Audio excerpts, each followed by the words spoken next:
பங்கேற்ற ஐயா எம்ஜிஆர் அவருக்கு தோணுது, எப்படி இவ்வளவு மக்களின் அன்பை பெற்றார்னா தன்னிட்ட இருந்த செல்வத்தை ஏழை எளிய மக்களுக்கு கொடுத்து உதவுனதுனால அந்த அன்பை பெற்றுட்டாருன்னு அன்னையிலிருந்து தன் செல்வத்தை பிறருக்கு கொடுக்கணுங்கிற எண்ணம் அவருக்கு வந்தது.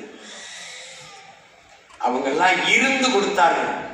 ஆனால் இல்லாத நிலையிலும் ஒருவன் கொடுக்கிறான் தன்னிட்ட இருக்கிறத பிறருக்குன்னா அது எவ்வளவு போற்றத்தக்கது என்பதை பார்க்கணும். இத்தனை பேர் வாழா வெற்றிகரமான ஒரு புகழ்பெற்ற நடிகருங்கிறதுக்கு வரல, ஆக சிறந்த மனிதன் என்பதனாலதான் இவ்வளவு பேர் எந்தெந்த தூரத்திலேயோ அந்த இசையமைப்பாளர் சொல்லியிருந்தாங்க பாருங்க. எந்த செய்தி வந்தாலும் காந்தி கண்ணாடி படத்தை பத்தி பின்னோட்டத்துல பாலாவுக்காக இந்த படம் ஓடணும்னா அதுதான் முக்கியம். எப்பவுமே உடன் பிறந்தார்களே, மந்திரம் ஜெபிக்கிற உதடுகளை விட மற்றவர்களுக்கு உதவுகிற கைகளைத்தான் மக்கள் அதிகமாக நேசிப்பார்கள். உங்களை வெறுப்பவர் யாராக வேண்டுமானாலும் இருக்கட்டும், நேசிப்பவர் நீங்களாக இருங்கள். இதுதான் அன்னை தெரேசா அவர்கள் நமக்கு கற்பித்திருக்கிறது. அந்த வழியில ஒரு எளிய மகன் தன்னிடத்தில் இல்லை என்றாலும் இருக்கிறதை பிறருக்கு பகிர்ந்து கொடுக்கணுங்கிற எண்ணம் எவ்வளவு உயர்ந்தது என்பதை நாம் நினைக்கிறோம். தமிழ் கற்பிக்குது, செல்வத்தின் பயனே ஈதல். ஈதல் இசைவட வாழ்தல், அது வல்லது ஊதியம் இல்லை உயிருக்குங்கிறது தமிழ் மறை வள்ளுவ பெருமகனார்.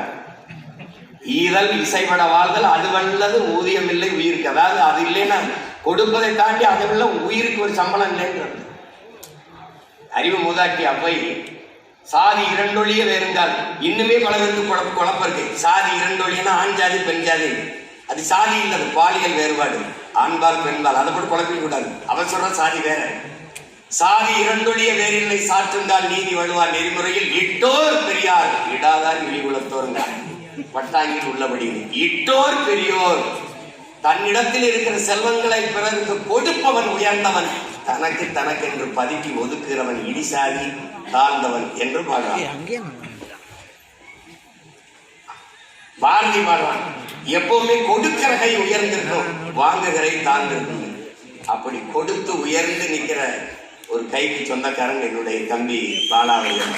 நான் வலைவெளியில பார்க்கிறேன், தேடி போய் கல்லு வண்டி கடை வச்சிருக்கிற முதியவர்களுக்கு வண்டி வாங்கி கொடுக்கறது, இயலாதவர்களை தேடி போய் உதவுகிற உள்ளம் இந்த உலகத்திலே உயர்ந்தது என்பதை நீங்க புரிஞ்சுக்கணும். பாலா மாதிரி ஒரு மகன் என்றாவது ஒரு நாள் மானுட சமூகத்தில் பிறப்பான். நல்லவர்களின் எண்ணிக்கை பெருகிற போது மக்கள் குதூகலிப்பார்கள். தீயவர்கள் கையிலே அதிகாரம் போனால் மக்கள் கொந்தளிப்பார்கள், குமிரி அழுவார்கள்ங்கிறான். அப்படி எப்பவாவது ஒரு நம்மளுக்குள்ள தோன்ற ஒரு மகனாக என் தம்பி பாலா. அவன் ஒரு தகுதியற்றவனை சும்மா இந்த இடத்துல நிறுத்தில, பாடுவான், ஆடுவான், தடையின்றி சரளமாக மொழியை பேசுவான். இப்ப இந்த இடத்துல உடனே ஒண்ணு சொன்னீங்கன்னா அதுக்கு உடனே பதில் சொல்லிடுற பேராற்றல் இருக்கு. ஒருவன் எழுப்புகிற கேள்விக்கு பதில் சொல்வதை வைத்து அவன் அறிவை மதிப்பிடக்கூடாதுங்கிறான் சாக்ரட்டிஸ். அப்ப எதை வச்சு மதிப்பிடுறது? ஒருவன் எழுப்புகிற கேள்விக்கு இன்னொரு கேள்வியவே பதிலாக தருவானே, ஆனால் அதை வச்சுதான் அறிவை மதிப்பிடணுங்கிறான். அப்படிப்பட்ட அறிவாளி என் தம்பி பாலா. ஒரு தடவை அவன் நானும் நிகழ்ச்சியில் உட்கார்ந்து இருக்கும்போது அண்ணா அவங்கள பார்த்தவொடனே இவரையும் ஃபாரின் போய் வச்சுட்டான்.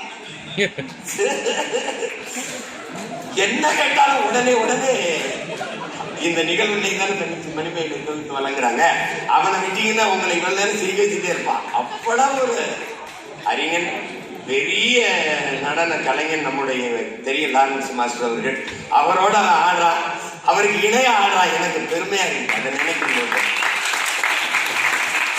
எப்பவாவது தான் அரிதான ஆற்றலாளர்கள் நம்மில் தோன்றுவார்கள். அதை அடையாளம் கண்டு கொள்ள வேண்டியது நம்முடைய கடமை. எனக்கு தெரிஞ்சு இந்த தலைமுறையில் பன்முகத்தன்மை கொண்ட கலைஞர்களாக நான் கண்டது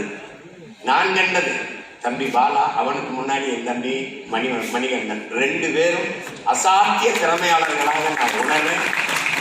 அவர்கள் இன்னும் தொடக்க நிலையில் தான் இருக்கிறாங்க. இதை தொடங்குறான், அவன் தொடங்கி முன்னாடி போயிட்டு இருக்கான். எழுதி வைத்துக் கொள்கள், இன்னும் 10 ஆண்டுகளில் தமிழ் திரையுலகம் அவர்கள் கையில் அவ்வளவு சிறந்த வருவார்கள். விஜய் தொலைக்காட்சியிலிருந்து வந்த எண்ணற்ற கலைஞர்கள் புகழ் பெற்றிருக்கிறார்கள். என்னுடைய தம்பி சிவகார்த்திகேயன் மிகப்பெரிய மிக உயர்ந்த உச்ச நட்சத்திரமாக விரைவில் அவன் தான் இருக்க போறான் இந்த நாட்டில். அதுக்கப்புறம் என் தம்பி சந்தானம் அவர்கள், கவின் அவர்கள், எத்தனையோ கலைஞர்கள். அதில் இப்போ என்னுடைய தம்பி பாலா இணைந்திருக்கான். என்னை கேட்டாங்க, இவ்வளவு வேலைக்கு இடையில இந்த காந்தி கண்ணாடிங்கிற இந்த பாலாங்கிற ஒரு புதுமுக நடிகர் இருந்தாங்க. அவனை நான் வாழ்க்கலைன்னா என் பிறவி பயனற்று போயிருந்தான்.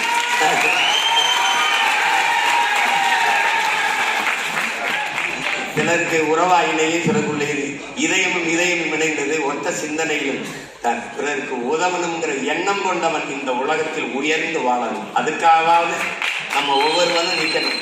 நான் சொல்லுவது, பேரன்பு கொண்டு எல்லோரையும் நேசிக்கிற என் அன்பு சொந்தங்கள், இந்த பிள்ளையை நீங்கள் கைவிட்டு விடாத அவனுக்கு பேராதரம் கொடுத்து வெற்றி பெற செய்ய வேண்டும் என்பதுதான் என்னுடைய அன்பான வேண்டுகோள்.